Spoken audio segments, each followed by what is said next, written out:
Isang mapagpalang araw sa aking mga mahal na kababayan. Taus-puso akong bumabati sa lahat nang lumahok sa malawakang Peace Rally ngayong araw. Ito ay isang makapangyarihang pagpapakita ng pagkakaisa at pananampalataya na ang tanging hangad lamang ay kapayapaan tungo sa kaunlaran ng ating bansa.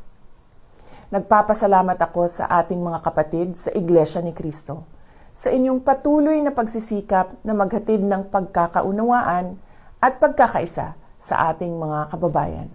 Sa gitna ng tumataas na presyo ng bilihin, kahirapan, at iba pang suliranin, ang isang mapayapa at nagkakaisang Pilipinas ay hindi kailanman matitinag at paulit-ulit na aahon sa gitna ng hamon ng panahon. Muli, sa aking mga kababayan, maraming salamat sa inyong malasakit sa bayan.